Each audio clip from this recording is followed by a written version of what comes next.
Saudi अरब 170 kilometre लंबी एक ऐसी मॉडर्न सिटी बनाने जा रहा है जिस पर ना ही गाड़ियां चलेंगी और ना ही इस पर रोड्स बनाए जाएंगे। बिल्कुल सीधी लाइन में बनाया जाने वाला ये दुनिया का सबसे पहला और सबसे बड़ा शहर होने वाला है, जिसको 2030 से पहले पहले कंप्लीट करना सऊदी किंग और क्राउन प्रिंस का ख्वाब है।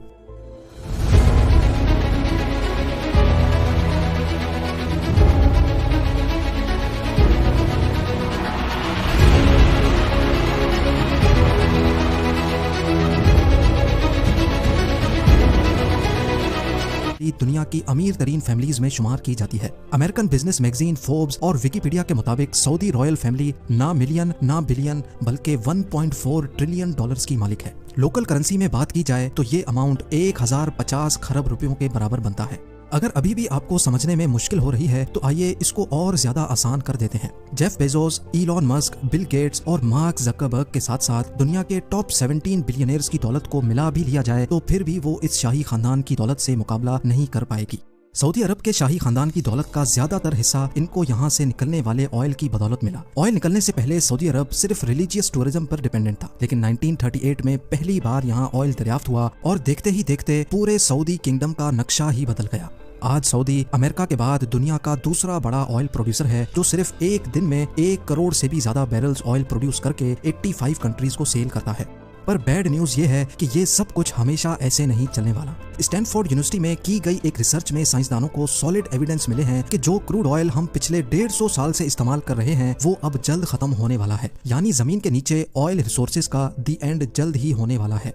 रिसर्च में अंदाजन बताया गया है कि 2052 तक दुनिया से क्रूड ऑयल खत्म हो जाएगा या उसकी क्वांटिटी इतनी कम रह जाएगी कि उसको निकालना प्रॉफिटेबल ही नहीं रहेगा। तो आखिर 2052 के बाद सऊदी किंगडम अपना गुजारा कैसे कर पाएगी? गुजारा तो शायद हो जाए, पर ये शाहाना लाइफस्टाइल कैसे बरकरार रहेगा? क्राउन प्रिंस मोहम्मद बिन सलमान ने अभी से ही सऊदी किंगडम को ऑयल की डिपेंडेंसी से हटाने का काम शुरू कर दिया है। दुबई की तरह अब सऊदी अरब भी वेस्टर्न टूरिज्म को प्रमोट कर रहा है और उसके लिए जो सिटी बनाई जा रही है वो दुबई से भी काफी ज्यादा एडवांस्ड होगी। ये शहर दुनिया में मौजूद दूसरे शहरों से काफी ज्यादा मुख्तलिफ होगा, क्योंकि जहाँ दूसरी सिटीज सेंटर से स्टार्ट होकर आहिस्ता आहिस्ता बाहर की तरफ फैलती जाती हैं, वहीं ये सिटी एक स्ट्रेट लाइन में होगी और वो भी 170 किलोमीटर लंबी लाइन।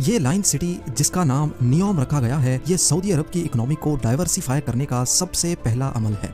मोहम्मद बिन सलमान, जो सऊदी किंग सलमान बिन अब्दुल अजीज के बेटे हैं और जो अनऑफिशियली पूरी कंट्री को चला भी रहे हैं, उनके मास्टर प्लान में 2030 तक सऊदी को ऑयल की डिपेंडेंसी से हटाना भी शामिल है।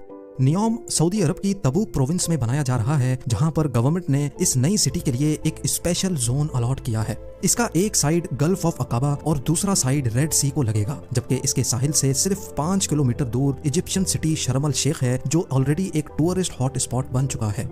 दोनों कंट्रीज के हुक्मरानों का प्लान है कि नियोम और शर्म अल शेख को एक ब्रिज के जरिए भी कनेक्ट किया जाएगा, जिससे दोनों कंट्रीज को ना सिर्फ टूरिज्म में फायदा होगा बल्कि दोनों के दरमियान इजराइल को बाईपास करके एक लैंड कनेक्शन भी बन जाएगा। सऊदी गवर्नमेंट की तरफ से नियोम का जो नक्शा प्लान किया गया है वो वाकई काफी इंटरेस्टिंग है। क्राउन प्रिंस का कहना है कि लाइन सिटी के बेशुमार फायदे हैं और ये दुनिया को नेक्स्ट लेवल तक लेके जाने का एक रोल मॉडल होगी। ये सिटी 3 लेवल्स पर फैली होगी, जिसमें ग्राउंड लेवल पे ना ही गाड़ियां चलेंगी और ना ही कोई रोड बनेगा, बल्कि ये लेवल नेचर से भरपूर होगा, जहां सिर्फ पैदल चलने वालों की जगह होगी। दूसरे लेवल को सर्विस लेयर का नाम दिया गया है, जिसमें सारी कमर्शियल एक्टिविटी जैसा कि शॉप्स, ऑफिसेज और मॉल्स होंगे। इस लेवल पे रोड्स होंगे और गाड़ियां भी इसी लेवल पे चलेंगी। नियोम का तीसरा लेवल इस सिटी की बैकबोन साबित होगा, क्योंकि यहाँ ultra high speed transport system बनाया जाएगा, जो लोगों को 170 किलोमीटर पर फैले शहर के एक कोने से दूसरे कोने तक सिर्फ और सिर्फ 20 मिनटों में पहुंचाने की काबिलियत रखेगा।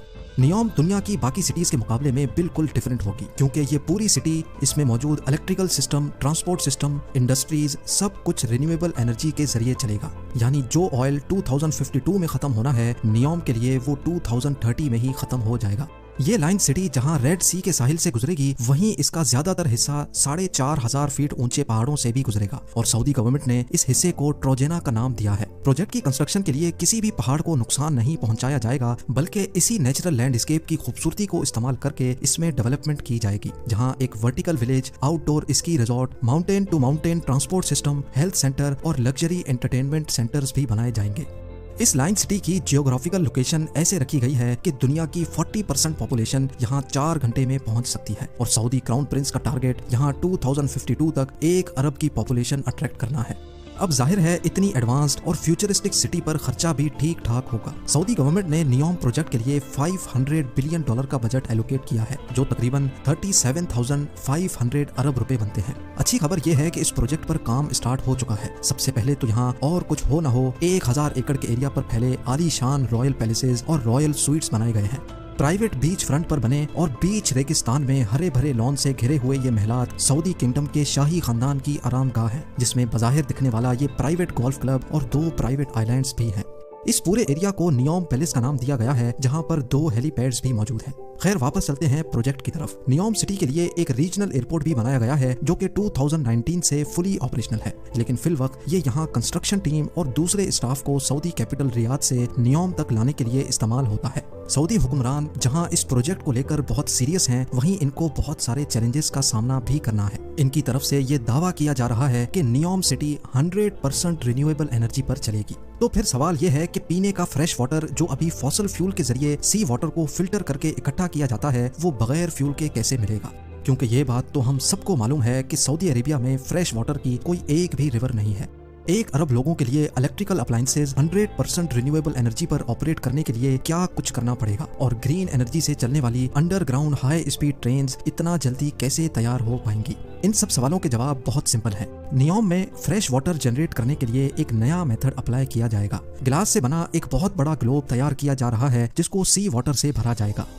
सोलर मिरर्स के जरिए ग्लास ग्लोब को गर्म किया जाएगा, और जब अंदर का पानी गर्म होकर स्टीम और फिर वाटर वेपर में कन्वर्ट होगा तो उसको पाइप्स के जरिए बाहर निकाल लिया जाएगा। नियोम के वाटर सेक्टर के सीईओ का मानना है कि इस तरीके से हर रोज 5 करोड़ लीटर फ्रेश वाटर बनाया जा सकेगा। रिवर्स ऑस्मोसिस और डीसैलिनेशन जैसी मौजूदा टेक्नोलॉजीज के जरिए फ्रेश वाटर बनाने की कॉस्ट जहां 1000 लीटर पर $1 बनती है, वहीं ये कॉस्ट सोलर डूम में 62% तक कम होकर सिर्फ 38 सेंट्स यानी 28 रुपए रह जाएगी। अब बात करते हैं एनर्जी सेक्टर की। इस फ्यूचर मेगा सिटी की इलेक्ट्रिसिटी डिमांड्स पूरी करने के लिए 100% रिन्यूएबल सोर्स को इस्तेमाल किया जाएगा। सऊदी अरब की लोकेशन के हिसाब से यहाँ ज्यादातर गर्मी रहती है और गर्म इलाकों में विंड कंडीशंस ज्यादा बेहतर होती हैं। इसीलिए विंड टर्बाइंस और सोलर की मदद से नियोम पर ऐसे प्लांट लगाए जाएंगे जो पानी और हवा को इलेक्ट्रोकेमिकल सेल के जरिए ग्रीन अमोनिया में कन्वर्ट करेंगे, जो कि एक बहुत इफेक्टिव फ्यूल है।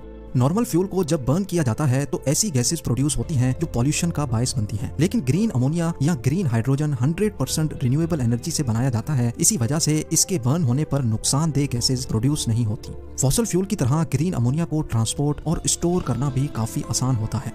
अब आ जाते हैं सबसे मेन सवाल पर, यानी अल्ट्रा हाई स्पीड ट्रेन्स, जो दुनिया में पहली बार प्रैक्टिकली नियोम में इस्तेमाल होंगी। ये high speed trains 482 kilometre per hour से ट्रेवल करके सिर्फ 20 मिनटों के अंदर अंदर लाइन सिटी के एक कोने से दूसरे कोने तक पहुंचा सकेंगी। ये ट्रेन जिस टनल में चलेगी वहाँ हैवी मैग्नेट्स लगे होंगे जो ग्रीन इलेक्ट्रिसिटी की मदद से ट्रेन को पुश या स्टॉप कर सकेंगे। साथ ही साथ ट्रेन स्टार्ट में तो व्हील पर चलेगी, लेकिन स्पीड अप होने के बाद इसके व्हील्स जमीन से 4 इंच ऊपर उठ जाएंगे और मैग्नेटिक फोर्स पर तैरती हुई ट्रेन सेम इलेक्ट्रिसिटी कंजम्पशन में ज्यादा फास्ट चल सकेगी। इस सिटी का डिजाइन बिल्कुल स्ट्रेट लाइन भी इसी वजह से रखा गया है ताकि अल्ट्रा हाई स्पीड ट्रेन को सफर के दौरान टर्न्स की वजह से स्लो ना होना पड़े। कई एक्सपर्ट्स का मानना है कि इस लेवल की फ्यूचर सिटी और इसमें यूज होने वाली टेक्नोलॉजीज को 2030 तक बनाना पॉसिबल नहीं है, लेकिन नियोम प्रोजेक्ट का विजन और इस पर की जाने वाली मेहनत से एक बात तो क्लियर है कि सऊदी किंगडम अपने फ्यूचर को लेकर काफी सीरियस है और वेस्टर्न टूरिज्म को प्रमोट करने की भरपूर कोशिश भी कर रही है।